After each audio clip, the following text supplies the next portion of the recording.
Bismillahirrahmanirrahim. Assalamualaikum warahmatullahi wabarakatuh. Alhamdulillahirrahmanirrahim. Wabihi nasta'inu ala umuri dunia wajin. Wassalatu wassalamu ala asrafil anbiya'i wal mursalin wa ala alihi wa sahbihi ajma'in. Halo everyone, ketemu lagi dengan saya Sinta Nurhafifah. Bagaimana nih kabar kalian? Semoga kalian selalu dilindungi oleh Allah Subhanahu wa Ta'ala, sehat selalu, dan tentunya walaupun di masa pandemi ini semangat kalian tak pernah luntur karena pesta isinya semakin terdepan. Baik, dalam kesempatan kali ini tentunya saya dan kawan-kawan saya dari kelompok 11 akan menemani kalian. Semoga kalian tidak bosan untuk beberapa menit ke depan. Nah, siapa saja sih kelompok 11 ini? Yang pertama ada Nadia Aprilia Utami selaku pemateri pertama. Yang kedua yaitu Sinta Nurhafifah selaku pemateri kedua. Dan yang terakhir tak kalah kecenya nih, yaitu Titin Mustina selaku pemateri ketiga. Nah, di sini kami ingin men-sharing materi dari pertemuan ini mengenai prinsip bagi hasil dan sistem perhitungannya pada bank syariah. Nah, untuk itu simak video kali ini, jangan skip ya. Assalamualaikum warahmatullahi wabarakatuh. Saya Nadia Aprilia Utami, NIM 18082030007. Di sini saya akan sedikit memaparkan materi tentang landasan syariah prinsip distribusi hasil usaha. Dalam proses penghimpunan dana, prinsip-prinsip syariah yang perlu mendapat perhatian lembaga perbankan ialah bagaimana menjamin perolehan dana yang halal, serta bagaimana menjalankan transaksi dengan pihak nasabah secara syar'i. Berdasarkan ketentuan pasal 36 huruf A Peraturan Bank Indonesia Nomor 6/24 PBI 2004 tentang Bank Umum yang melaksanakan kegiatan usaha berdasarkan prinsip-prinsip syariah. Ditegaskan bahwa penghimpunan dana dari masyarakat dapat diwujudkan dalam bentuk simpanan dan investasi. Antara lain, giro berdasarkan prinsip wadiah, tabungan berdasarkan prinsip wadiah dan atau mudharabah, serta deposito berdasarkan prinsip mudharabah. Di dalam Al-Quran, surat Al-Maidah ayat 1, Allah memerintahkan kepada orang yang beriman untuk memenuhi akad-akadnya, yang artinya, hai orang-orang yang beriman, penuhilah akad-akad itu, dihalalkan bagimu binatang ternak, kecuali yang akan dibacakan kepadamu. Yang demikian itu, dengan tidak menghalalkan berburu ketika kamu sedang mengerjakan haji. Sesungguhnya, Allah menetapkan hukum-hukum menurut yang dikehendaknya. Adapun Quran Surat An-Nisa ayat 29 yang artinya, hai orang-orang yang beriman, janganlah kamu saling memakan harta sesamamu dengan jalan yang batil, kecuali dengan jalan perniagaan yang berlaku dengan suka sama suka di antara kamu, dan janganlah kamu membunuh dirimu, sesungguhnya Allah adalah Maha Penyayang kepadamu. Adapun hadis yang salah satunya yaitu hadis yang diriwayatkan oleh Abu Hurairah yang artinya Rasulullah Shallallahu Alaihi Wasallam bersabda, sesungguhnya Allah Azza wa Jalla berfirman, aku pihak ketiga dari dua orang yang berserikat selama salah satunya tidak mengkhianati lainnya.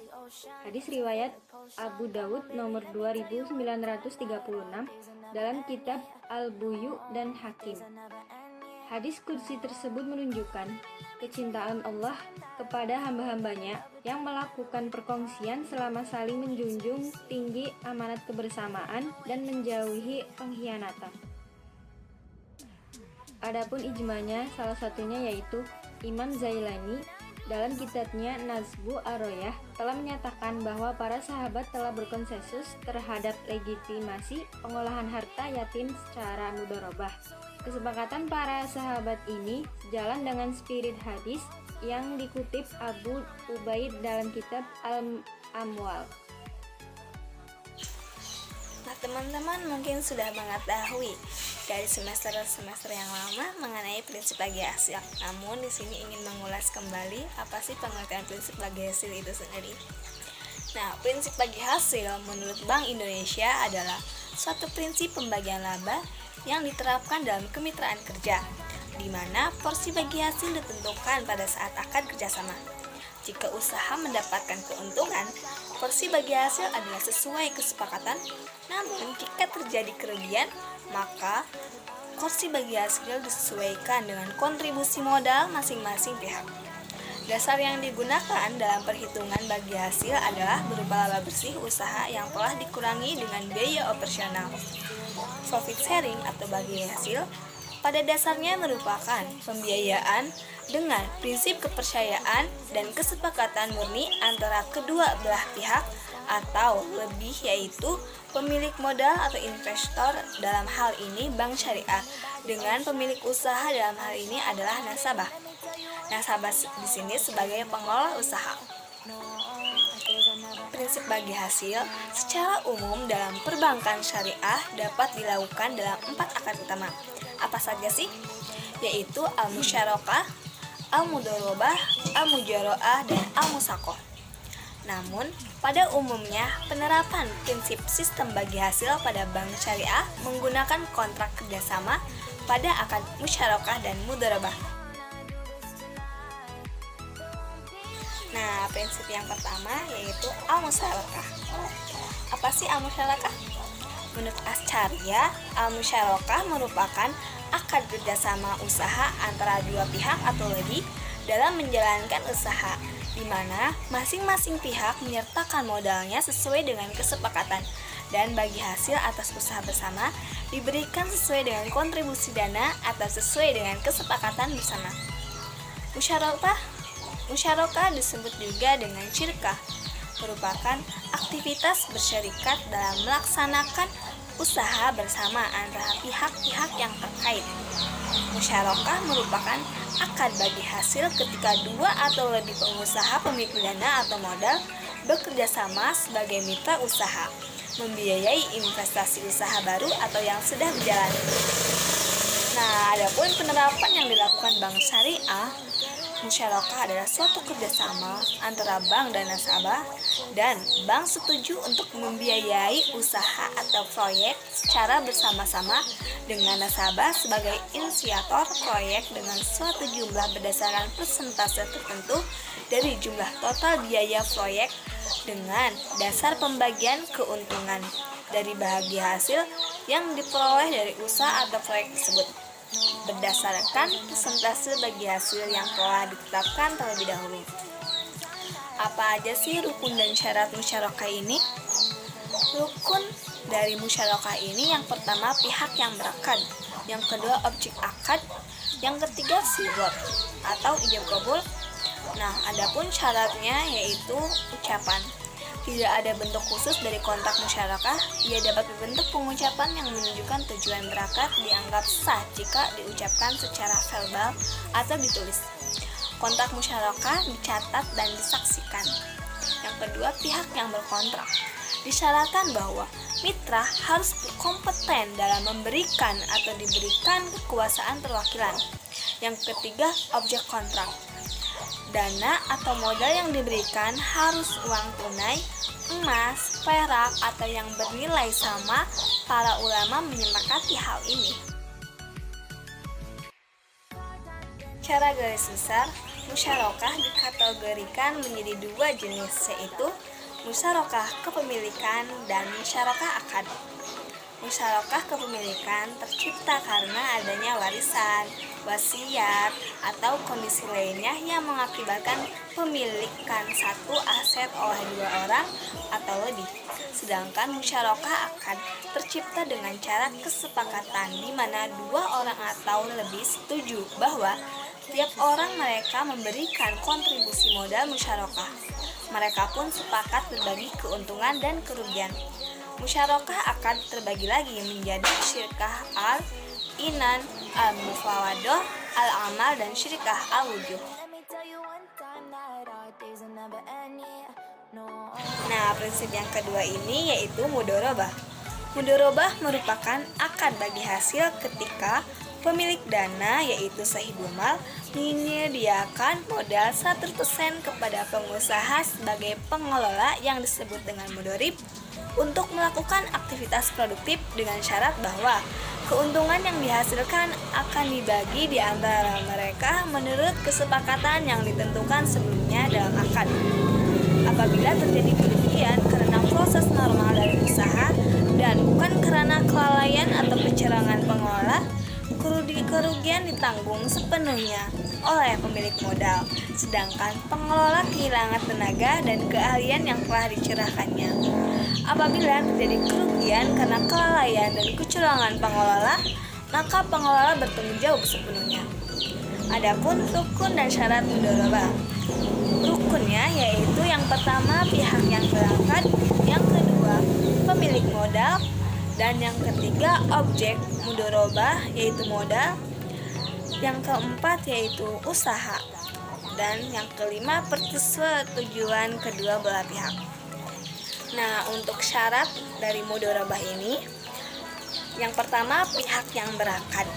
Kedua belah pihak yang melakukan akad harus mempunyai kemauan dan kemampuan untuk kerjasama mudorobah.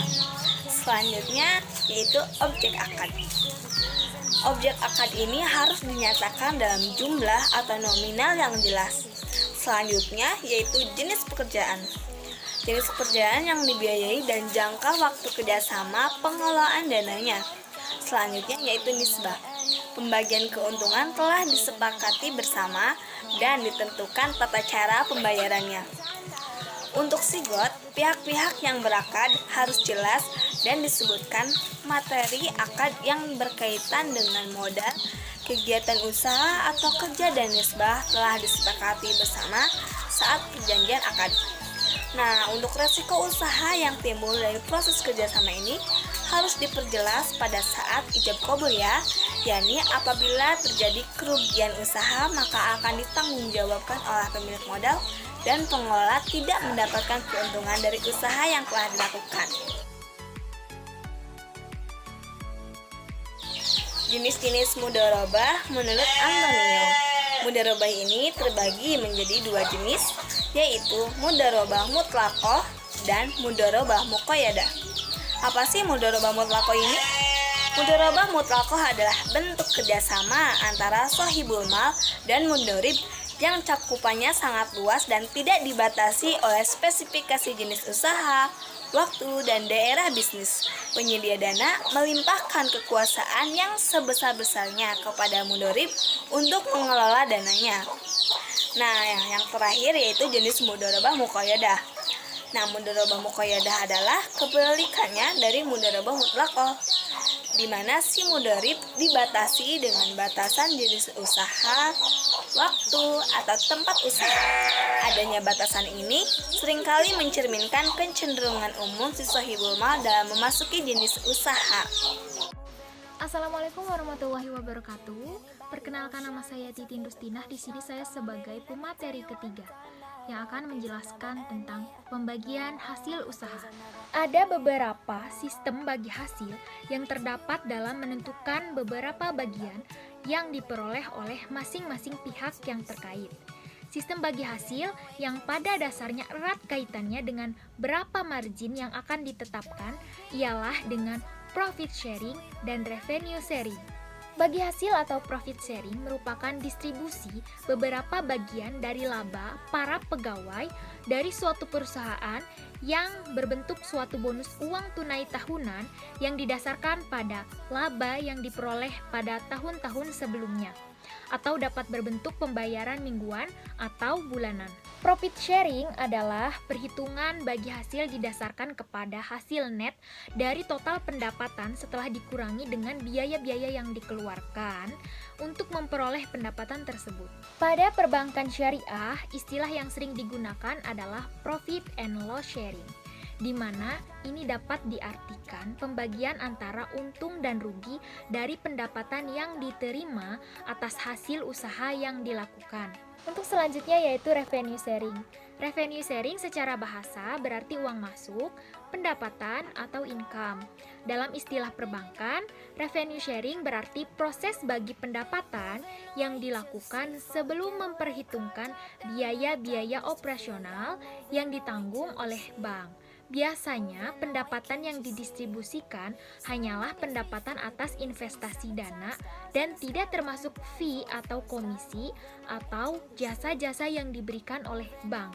Karena pendapatan tersebut pertama harus dialokasikan untuk mendukung biaya operasional bank. Di sini kami mengambil sampel sistem perhitungan pembagian hasil usaha pembiayaan mudharabah pada PT Bank Syariah Mandiri. Langkah-langkah dalam melakukan bagi hasil pembiayaan mudharabah pada PT Bank Syariah Mandiri yang pertama yaitu adanya kesepakatan antara pihak PT Bank Syariah Mandiri atau Shahibul Mal dengan nasabah atau mudharib atas usaha yang dijalankan. Langkah yang kedua yaitu pihak nasabah atau mudharib memberikan sertifikat usahanya sebagai jaminan pada PT Bank Syariah Mandiri. Langkah yang ketiga yaitu sistem bagi hasil yang dilakukan oleh pihak bank sesuai dengan kelangsungan usaha di mana pihak nasabah harus dapat memenuhi kewajibannya dalam pembayaran pokok.